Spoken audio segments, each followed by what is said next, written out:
Hello class third. आज मैं आपके इंग्लिश ग्रामर का चैप्टर 2 एक्सप्लेन करने जा रही हूँ। तो आपका चैप्टर 2 है सब्जेक्ट एंड प्रेडिकेट। ठीक है, इस चैप्टर में आपको ये बताने की कोशिश एक्सप्लेन किया जा रहा है कि what is the subject and predicate. जैसा कि प्रीवियस चैप्टर्स में, इसके पहले वाले चैप्टर में आपको मैंने बताया था कि many words make a sentence.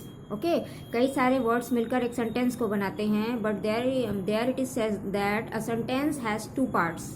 इसका मतलब ये है कि कई सारे वर्ड्स मिलकर तो एक सेंटेंस बनाते हैं, लेकिन फिर भी सेंटेंस के दो पार्ट होते हैं। पहला होता है सब्जेक्ट और दूसरा होता है प्रेडिकेट। हर सेंटेंस में अगर एक परफेक्ट सेंटेंस है तो उसमें आपको एक सब्जेक्ट और प्रेडिकेट जरूर मिलेगा। ठीक है, तो आइए आपको बताती हूँ सब्जेक्ट क्या होता है। ठीक है, तो सब्जेक्ट हर सेंटेंस में किसी न किसी के बारे में कोई ना कोई बात बताई जाती है, उसके कोई आदत बताई जाती है, या ऐसा कुछ भी, मतलब कुछ ना कुछ कहा जाता है। तो वो जो चीज़ें जिसके बारे में कही जाती हैं उसको ही हम क्या कहते हैं, सब्जेक्ट कहते हैं। उस सेंटेंस का सब्जेक्ट होता है। जैसे देखिए, छोटी सी डिफिनेशन आपके बुक में है, द पर्सन और things about which something is said is called subject. कि वह व्यक्ति या वह वस्तु जिसके बारे में कुछ कहा जाता है वही हमारा सब्जेक्ट होता है। जैसे देखिए, यहाँ पे जो रेड हैं, वो जो रेड वर्ड्स हैं वो सब्जेक्ट हैं। जैसे पहला है आपका सम चिल्ड्रेन आर प्लेइंग क्रिकेट। ठीक है, तो इसका मतलब है कि कुछ बच्चे क्रिकेट खेल रहे हैं। ठीक है, तो यहाँ पे क्रिकेट खेल रहे हैं, ये किसके बारे में बताया जा रहा है, बच्चों के बारे में बताया जा रहा है, कुछ बच्चों के बारे में बताया जा रहा है ना। तो हमारा ये कुछ बच्चे जो हैं ये हमारा क्या हो गया, सब्जेक्ट हो गया। इन्हीं के बारे में सेंटेंस में बात की जा रही है, तो ये हमारे क्या हो गए, सब्जेक्ट हो गए।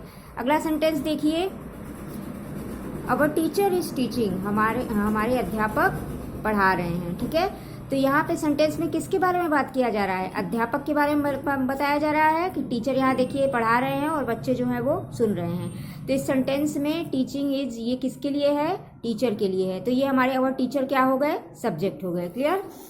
और एक्सरसाइज देखिए,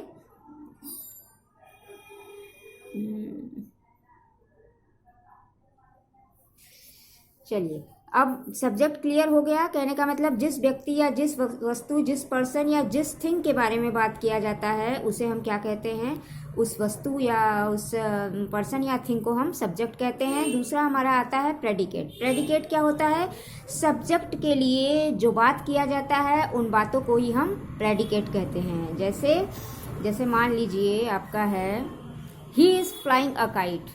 okay, he is flying a kite, वह पतंग उड़ा रहा है। अब यहाँ पे सब्जेक्ट क्या है, किसके बारे में बात किया जा रहा है, कौन पतंग उड़ा रहा है, वह उड़ा रहा है, वह हमारा क्या हो गया, सब्जेक्ट हो गया।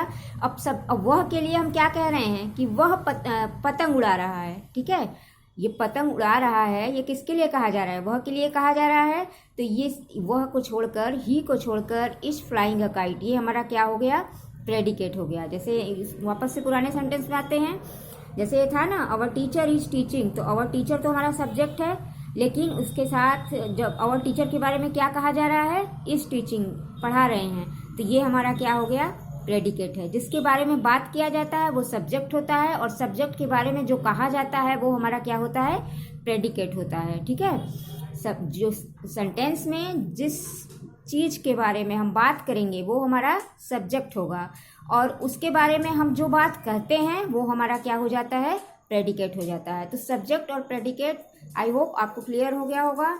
चलिए एक्सरसाइज पे आते हैं।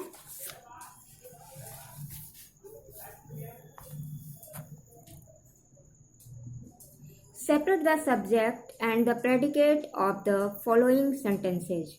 ये नीचे आपके ये सारे सेंटेंस दिए गए हैं, इनमें से आपको सब्जेक्ट और प्रेडिकेट को अलग अलग करना है। ठीक है, इस तरीके से कॉपी में आप लोग पूरा ये चार्ट बनाएंगे ऐसा। ठीक है, ये जो दिख रहा है, और इसमें एक तरफ हेडिंग डालेंगे सब्जेक्ट और दूसरी तरफ प्रेडिकेट। सब्जेक्ट का हेडिंग जो है वो थोड़ा सा उसमें कम स्पेस दीजिएगा, प्रेडिकेट में ज़्यादा, क्योंकि सब्जेक्ट छोटा होता है और प्रेडिकेट बड़ा होता है। ठीक है, अब यहाँ सेंटेंस से आपको चूज़ करना है कि सब्जेक्ट क्या है और प्रेडिकेट क्या है। कुछ मैं बता दे रही हूँ, उसके बाद आप लोग करिएगा। तो फर्स्ट है आपका, a clever fox was standing under the tree. एक चालाक लोमड़ी जो है वो पेड़ के नीचे खड़ी थी।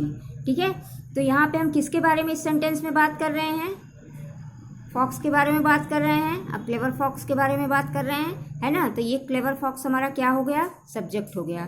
और फॉक्स के बारे में हम क्या बात कर रहे हैं, कि वह पेड़ के नीचे खड़ी थी, तो ये पूरा का पूरा हमारा क्या हो जाएगा, प्रेडिकेट हो जाएगा।